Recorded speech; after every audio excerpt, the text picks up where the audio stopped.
ఏ పనిని రేపటికి వాయిదా వేయకండి. ఎందుకంటే రేపు మరో పని మీకోసం ఎదురుచూస్తూ ఉంటుంది.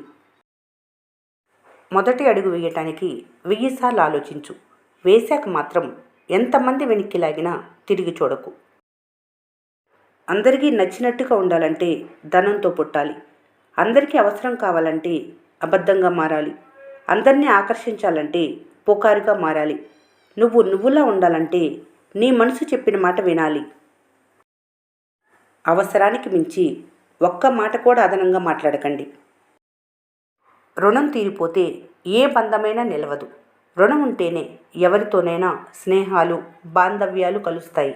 మీకు ఎవరైనా ఎదురుపడినా లేక మాట కలిపినా కూడా అది కూడా రుణానుబంధమే. రుణం అనేది లేకుండా ఎవరిని కలలో కూడా మీరు చూడలేరు. ఇక రుణం తీరిపోతే ఏ బంధమైనా కూడా ఒక్క క్షణం కూడా మీ వద్ద నిలవదు. నమ్మి చెయ్యి పట్టుకుంటే ఎన్ని కష్టాలు వచ్చినా కడదాకా నడవాలి. గొడవలు రావని కాదు, లేవని కాదు. ఆ గొడవలు దాటి చూడటమే కదా జీవితం.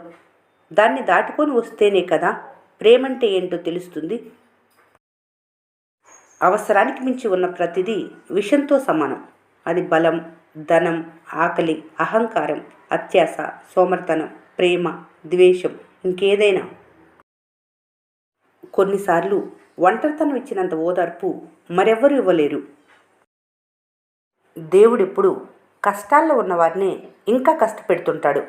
ఒక కష్టం నుండి గట్టెక్కే లోపే మరో 4 కష్టాలు వచ్చి నెత్తి మీద పడతాయి. ఒక రకంగా ఊపిరి తీసుకోవటం కూడా కష్టమే ఈ కష్టాలనే సంద్రములు. మాటపై అదుపు ఉంటే సమస్యల నుంచి తప్పించుకోవచ్చు. ఆవేశాన్ని నియంత్రించుకుంటే అపార్థాలను తొలగించుకోవచ్చు. ఓర్పుగా ఉండగలిగితే హాయిగా జీవించవచ్చు. ఆనందానికి 2 దారులు.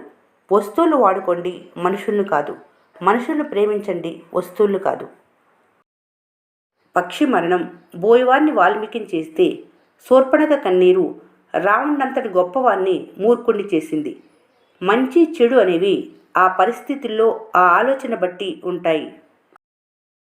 గడిచిన కాలం గొప్పదని ఇతిహాసాలు చెబుతాయి. రాబోయే రోజులు మంచివని విజ్ఞాన శాస్త్రం చెబుతుంది. మనసు, బుద్ధి మంచిగా ఉంటే రోజు మంచిదేనని ధర్మం చెబుతుంది. మీ అనుకునే వారితో యుద్ధం చేయాల్సి వస్తే గెలవటానికి కాదు, కలవటానికి చెయ్యాలి. దేని గురించి తెలుసుకోకుండా ఒక నిర్ణయానికి వచ్చేయకూడదు. ప్రతి విషయంలోనూ 3 కోణాలుంటాయి. ఒకటి నీది, మరొకటి ఎదుటివారిది, ఇంకొకటి నిజానిది. బాధలను ఓర్చుకుంటూ, బాధ్యతలు నెరవేర్చుతూ, పైకెప్పుడూ నవ్వుతూ బ్రతికే గొప్ప జీవన్నటుడు మధ్యతరగతి మనిషి. అధిక అహంకారం నాశనానికి దారితీస్తుంది. మీకు ఈ అలవాట్లు ఉన్నాయా? ఇవి ఉంటే భార్య, డబ్బు, కెరియర్ అన్నిటినీ దూరం చేస్తాయని చాణక్య నీతి చెబుతుంది. అదే పనిగా తినే అలవాటు ఉన్న వ్యక్తి దానిపైనే దృష్టి పెడతాడు. పని చేయక డబ్బు కొరతతో పోరాడుతూనే ఉంటాడు. డబ్బులు దాచుకునే అలవాటు లేకపోయినా పేదవారిగా మారిపోతారు. అవసరం లేకున్నా ఖర్చు చేసేవారు పెద్ద నష్టాలను చవిచూస్తారు. ఈ అలవాట్లను మానుకుంటేనే బాగుపడతారు. పైసలు ఉన్నాయనే పొగరు పతనానికి దారితీస్తుంది. ఎదుటివారికి ఉపయోగపడితే చెడ్డవారైనా మంచివారని అంటారు. సాయం చేయకపోతే మంచివారినైనా చెడ్డవారిగానే ప్రచారం చేస్తారు. అందుకే అంటారు, అవసరాలు ఆడించే మాటలు నమ్మకూడదని.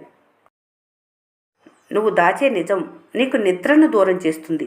నువ్వు చెప్పే నిజం నిన్ను ఇతరులకు దూరం చేస్తుంది.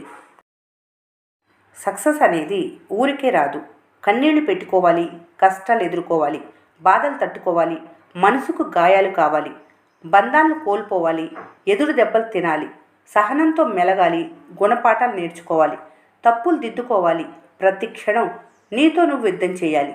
అప్పుడే విజయం నిన్ను వరిస్తుంది. మనిషిని చెడు ఆకర్షించినంతగా మంచి ఆకర్షించదు. లోకంలో చెడు ఉంది, మంచి ఉంది. దేని నుండి ఏం తెలుసుకోవాలి, దేన్ని విమర్శించాలనేది మీ విజ్ఞత.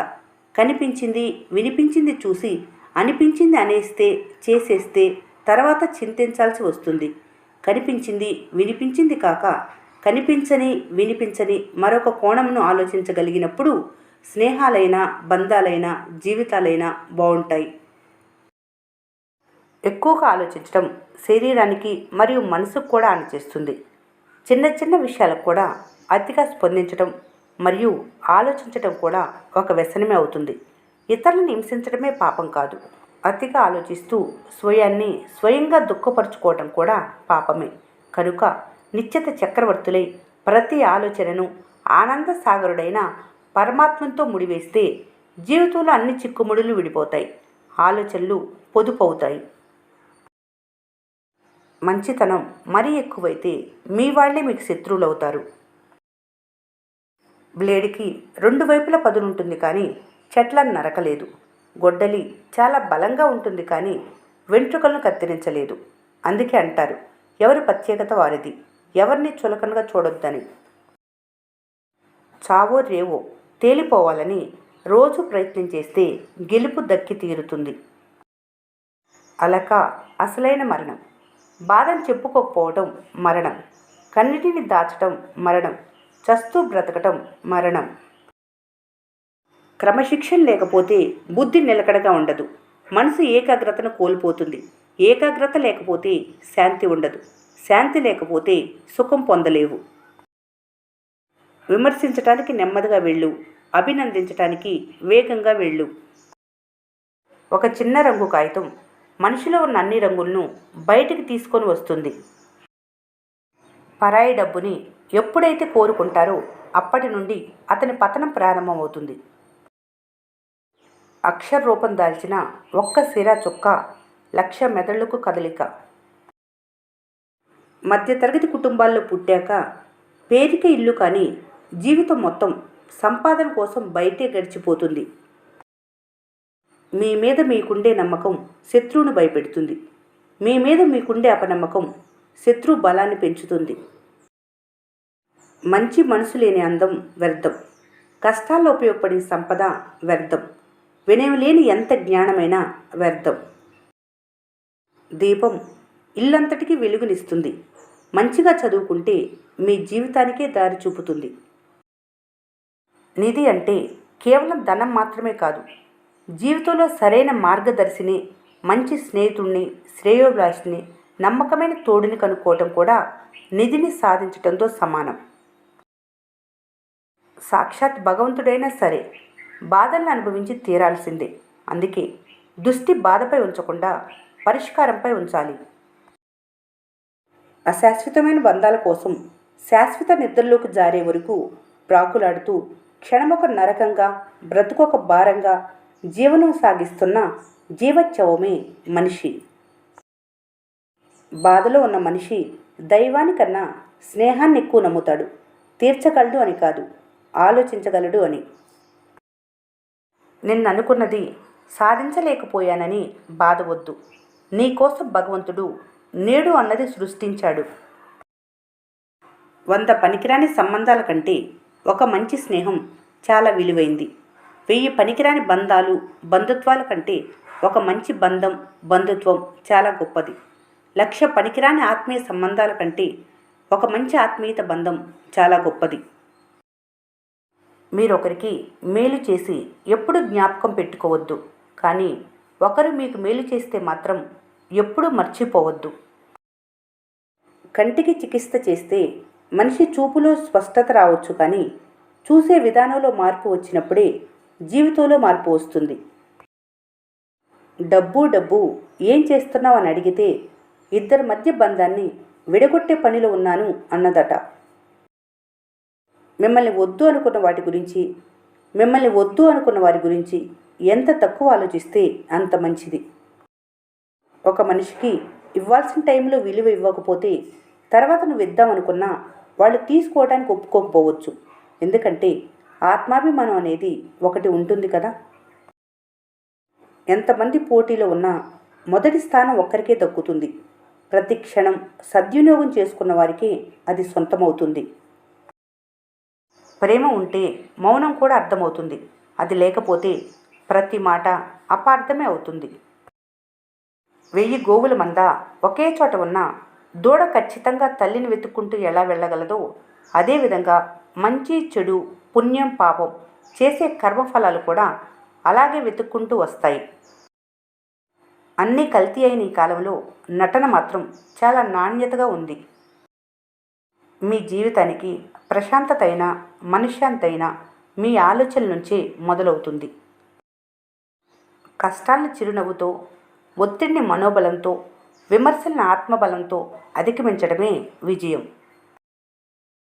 నిశ్శబ్దంగానే విజయం సాధించు. ఇంకా ఓటమిలోనే ఉన్నావనే భావనలోనే నీ శత్రువు నుండనివ్వు. బద్ధకస్తుడికి గింజ కూడా బరువే, బాధ్యత ఉన్నవారికి సాగరమైన చెరువే. ఏనుగు ఆకలికి చెరుకు తోట కావాలి, కానీ చీమగా కాస్త పంచదార ఉంటే చాలు. డబ్బులు ఉన్నప్పుడు ఏనుగులా బ్రతకాలి, చిల్లర ఉన్నప్పుడు చీమలా బ్రతకటం నేర్చుకోవాలి. మొదట లక్ష్యాన్ని అర్థం చేసుకోవాలి, తర్వాత దాన్ని ఆచరణలో పెట్టి మార్గాలను అన్వేషించాలి. కత్తి చేసే గాయం కన్నా మాట చేసే గాయం లోతు. నాలుక, దీనికి ఎముకలు లేవు కానీ గుండెల్ని బద్దలు కొట్టగల శక్తి ఉంది. కాబట్టి మాట్లాడేటప్పుడు అదుపులో ఉంచుకోవటానికి ప్రయత్నించండి. ప్రశ్నించే తత్వం నీలో పెరిగే కొద్దీ నేను ద్వేషించే శత్రువుల సంఖ్య పెరుగుతూనే ఉంటుంది. ఇతరులతో పోల్చుకోవటం, ఇతరుల నుండి ఆశించటం, ఈ రెండు వదిలేస్తే జీవితంలో సగం సమస్యలు పోతాయి. ఎలాంటి సమస్యనైనా చిరునవ్వుతో ఎదిరించిన వారే విజయాన్ని చేరుకుంటారు. బాధ్యతలు అనే రాజ్యానికి రాజు, అప్పు అనే ఆస్తికి వారసుడు ఒక మధ్యతరగతి మనిషి. ప్రవర్తన, ఆలోచన విధానం వ్యక్తి నుంచి శక్తిగా మార్చగలిగేది. ఈ వీడియో మీకు నచ్చినట్లయితే మన స్నేహ ఛానల్ని లైక్ చేయండి, సబ్స్క్రైబ్ చేసుకోవడం మర్చిపోకండి. Thanks for watching.